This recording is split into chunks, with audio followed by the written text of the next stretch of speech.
from California. I lived there until I was 9, and we moved to Texas in 2008. I had an awesome upbringing. My family is open. We do stuff together. Real family oriented, tight knit. Yeah, I have 2 sisters and a brother. I'm the middle child. I don't know what else to say about me. What do you do? I love cooking, experimenting with cooking. I read books. Currently in school to be a pediatric nurse practitioner. My birthday's Christmas Eve. So yeah, it's a little bit about me. And did you have any role models when you were growing up? My mom was a big one because for a long time she was a single mom. It was just me, her, and my little sister until she remarried. My grandma, she has been very influential in like forming my path for life. And then, I think that's really it. I'm curious about how all that is expressed in who you are today, having all these role models.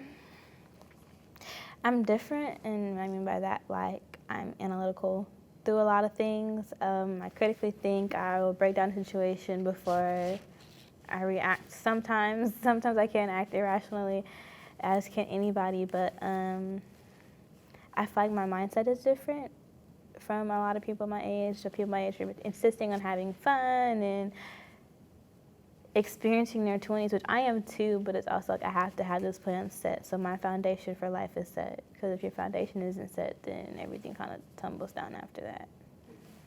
So now we are about to get deep. Okay. No, that's okay now. So the whole idea of this interview is for you to share your story about a time where you experienced racism, and why do you want to share the story? I was 10, actually, and it happened when I first moved from California here to Texas, and I didn't realize how different things were until I started school. Everybody I met beforehand was really nice, I never felt outcasted until, I want to say it was a month into my 4th grade year, and one of my classmates ended up being Native American and Indian, Native American and Mexican, and I was just kind of like, okay. But he would see me on the playground and call me a nigger, say go back to where you came from. I'm just like, I'm from California, so what do you mean go back to where I came from?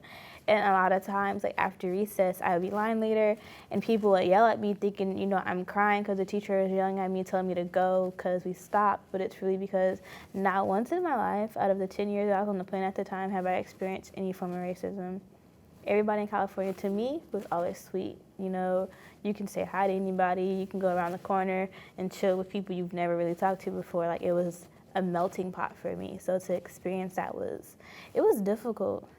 And that's like when I first started realizing, oh, people really out here doing stuff like this. Have you shared this story with anybody? I share a lot of times, and I share a lot with people who are younger than me who are experiencing bullying, because I had to just tell them, like, through that, I prevailed. My wall was up after a while, and I wasn't the nicest person, but it helped me grow to who I am today and being more cognizant to people's differences. And when people that are younger than me are like, oh, I've been bullied because of X, Y, and Z, I just kind of like, I was too. You're not alone. So if you need someone to talk to, this is my story, and let me help. How did you feel at the age of 10? That's such a young age. It was hard. Where it's like diverse, everything, the culture is like coming, and being called a nigger for the first time at 10 years old. How did you feel? It was hard, and it happened every day after that. Like, until we left and we went to our different intermediate level schools, it was every day. Did you ever want to try to take action, talking to teachers? No, but it was because I felt like it wouldn't help. Because I think I did. I can't remember vividly, but I think I might have said something. But I think after that it became, well, you're a tattletailing nigger, and just like extra things. And I guess I don't remember it much because I suppressed that thought. But it was something that was hard, but I prevailed. I look at it now like it happens every day now. I'm just kind of like, I'm not going to let you have power over me with that word in any way, shape, form, or fashion. How would you describe the impact this experience had in your life? I will say it was a negative impact that turned positive because emotionally I was distraught. I cried and everybody was like, why are you crying? And I couldn't really formulate or tell somebody who I felt like wasn't me, of me and my people, that, hey, this is why I'm crying, because they said this word and this word has significance to it. So, but through that, like, I eventually saw him again. I think he ended up coming to my high school. And I was just like, is that who I think it is? But I was like, I'm just going to be nice and say hi. It was years ago. I'm 16 now. Like, was I 16 or 18? I'm older now. But ultimately, like, I just didn't let it affect me too much afterwards. I grew from it. And if you can always turn a negative to a positive, then do it. Yeah, that's what is it like to be a young black woman living here? It is hard. And it is mostly hard because of the young black men. How? Through colorism. As I tell my friends who are of lighter skin tones, dark-skinned women are now a trend. And what I mean by that, beforehand, you'd see every guy that wanted to be with a pretty light-skinned girl with the loose curl pattern, and she was blessed in her assets and developments. But once they see a dark-skinned girl, she was ugly because she was dark-skinned. And that's kind of how it is now in college. I kind of notice a lot of guys won't talk to you unless you're white or you're Hispanic. And even some of the light-skinned girls don't get as much as attention as I thought. Even as far as looks, they look at you because you're blessed in ways. But when you want to have an intellectual conversation, they're not worried about what's in between your ears. It's what's in between your legs. But somebody who will never understand their struggle, they'll give years to. And it's something I learned. Yeah, I can relate totally. I can relate totally. It's hard. It's crazy. How does this experience change the way you view others, like other black, like other light skin, other? It doesn't change my mindset, and I try not to let it, because if I let it, then I'm no better than them. My best friend, I have best friends of all shapes, sizes, and colors, and I just let them know when they're down and out, you're beautiful, I'm beautiful, let's flourish in this life together, and one day, this will be meant for us. It may not be now, but it'll be one day. How do you feel about sharing this story today? I feel good. Just so people know, like, you're not the only person going through it. There's plenty of us out here that just may not share how we feel. So yeah. Like, I know the first time you encountered racism was at the age of 10, and it's multiple times. Mhm. But like during the time when it happened, did you pursue justice after the aftermath? I told my teacher a couple of times, but that can only go so far. It kind of starts at home, and when you're not in the home, you don't know what's going on. So, I mean, do I blame him 110%? No, because later on I found out he had family issues at home, and I was just like, you just chose me to take your aggression out on, but I'm not going to blame you, because it's not 100% your fault. It's your fault, but not 100% your fault. What societal change do you think that we need to happen regarding race relation? It's just a matter of being inclusive. A lot of people still do, they don't integrate some of their activities, and if something is done in a certain way, they look at it like, for instance, if you do a date auction, they'll say it's similar to a slave trade, however, it's not. So it's a matter of being open to new ideas and broadening your horizons, whether you're African American, you're African, Hispanic, Latina, Latino, whatever the case is, like, be able to say, okay, I'm gonna have an open mind and I'm gonna try something new, whether it's food, whether it's listening to a different type of music, whether it's hanging out with that person.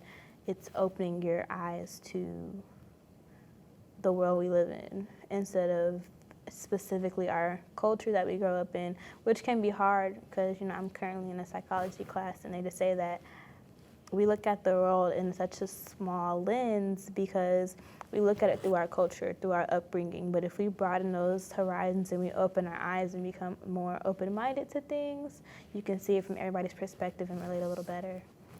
You bring up integration. Like, do you think, like, integrating everybody coming together, do you think many people kind of believe that, integrating kind of hurt the black community a lot because, everybody wanna, like, trying to be what the white man was doing or the white woman was doing. Do you think integration hurt the black community? Not if you don't lose yourself. If you keep your roots and what you know and what your family instills in you, then no. But I feel like there are lines that get crossed with cultural appropriation and knowing what's right and wrong. But it's a matter of, instead of saying, oh, I'm woke, it's taking the time to educate somebody if you're that woke, if you're that aware. So, like my dad tells me, you will get lost in the school system just reading those books if you don't research and do your own and learn about your own history, because they don't tell us everything about our own history. So if you keep your roots as your roots and you don't try to demolish what you knew or change who you are, then I don't feel like integration is bad in any way, shape, form, or fashion. How should society go about pursuing justice in today? Ooh. Making an example out of people. And what I mean by that, like, somebody make an example of the star athlete, but you don't make an example out of the politician's son because the politician is paying towards your campaign or whether you're a judge or something. So it's a matter of not being afraid to say you did something wrong, and because of that, you're going to face the consequences instead of, oh, you did this wrong, you're just going to get 3 months probation and community service, maybe. No, you should face whatever consequence somebody else has to face. Do you think there's a generational difference of how people see racism now, and like maybe for your mom's generation or your grandparents' generation? To an extent, yes, because they dealt with it hands-on. Like, they went through being segregated, and it was just 50 years ago for even a lot of school districts. I went to a school district where I want to say my senior year was the 5th year anniversary of them desegregating. And we were the last school district in the state of Texas to desegregate. And so now people say it wasn't that long ago, and it's a matter of explaining to them it wasn't that long ago, but it wasn't 400 years ago. It carried on throughout time, and it still goes on to this day. So it's a matter of being aware of how it is. We don't get it as bad as they do, but there's a lot of people who are unaware, and they're ignorant about it, and they're so quick to say, oh, it was 400 years ago, let it go. You have some to say it was 50 years ago, but still let it go. No, because 50 years is still vivid, and the effect is still vivid. True. Do you think there's a generational difference between how people handle racism back then or now, so that can include, protests, riot, whatever actions? Not necessarily, because I feel like we're starting to model what was done back then. Whether it's going on campus and wearing all black and making signs of what's wrong with campus and protesting that way, or taking it to the streets in a positive way. It's just the way that it's taken can be different, but I feel like the mannerisms and the methods of it are about the same. Are you hopeful for the future? A little bit. More than I used to be, but there's still a lot that has to be done. Now, I would like to explore the spirituality impact of the experience you just showed me. Okay. How would you describe your faith background? That's a hard one. I guess I would say I'm Christian. I have no denomination, to be specific. I just grew up in different church settings, but ultimately it was we're Christian, so yeah. We never really went to church a lot. We went mostly with our grandparents, because my mom always felt like just because you go to church does not mean that you're holy and sanctified. Whether, you can have church at home and read your Bible, you can have church in your car. And I kind of took onto that because I noticed a lot of my family who was going to church, they were rather hypocritical.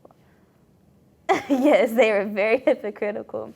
And but you had to go to church to be close to God, but you were doing everything in every way to sit and be from God. So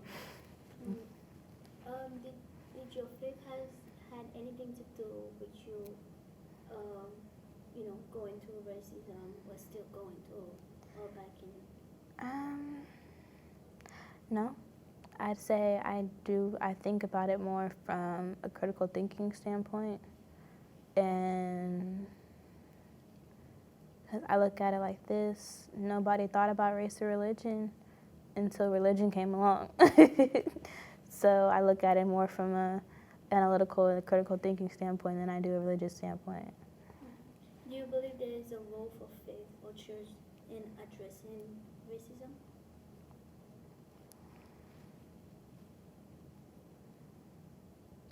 I don't know, and I say that because I kind of feel like it wouldn't matter. You can tell somebody that you're the same denomination, and they'll still call you out your name if they grew up that way. So I feel like it's more, it starts more at home and within the community than it does in the church. What do you think is most important for anyone who watches this to know about your experience? That I grew from it and that they can grow from it. It is hard at times, but it gets easier. And once you go through it, you can evaluate the situation and say, okay, this is what I dealt with.